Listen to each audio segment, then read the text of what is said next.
Soudain, la montre de la blonde tomba en panne.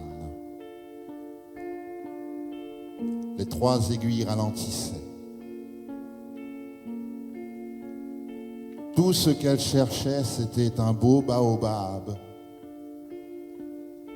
qui allait s'ouvrir si elle rapetissait. Pourtant, la belle est en retard. Le chapelier est fou comme s'ils avaient rencard.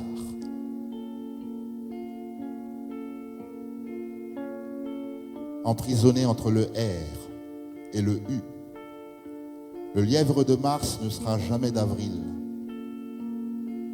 Affamé à l'instant T, le Loir déprime. Mais cette heure ne voit pas la fin du début. C'est l'heure du thé. Le temps se dessine ici. Le même fil s'étire depuis des décennies.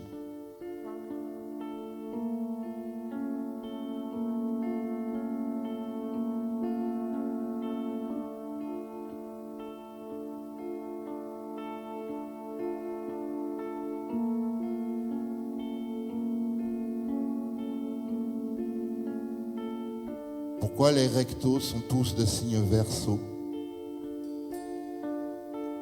Pourquoi dit-on merci, pas berceau? En faisant rentrer le marsupial dans la théière, le lièvre savait que l'eau serait meilleure. Aucun d'eux n'ayant la science infusée,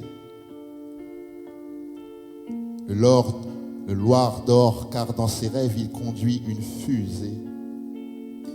En attendant de se prendre un flash pour excès de vitesse, il demeure à l'heure du H.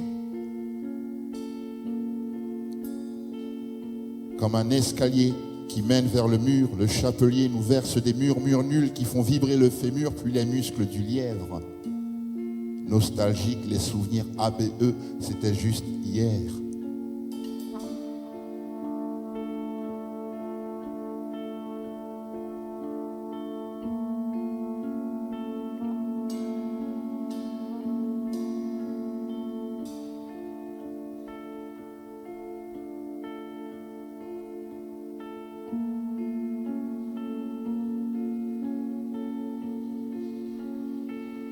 Ces buveurs depuis 10 ans ont le même âge. Le futur les empêche de faire le ménage. Alors les tasses et les coupes s'entassent. On tourne autour d'un moment sans que le temps passe. Il est l'heure du thé. Alice est en quête. Elle reste bloquée à cette lettre de l'alphabet. Coincée dans une seconde, la petite s'ennuie, alors qu'elle doit s'en aller avant cette nuit. Elle retourna à la recherche de rien.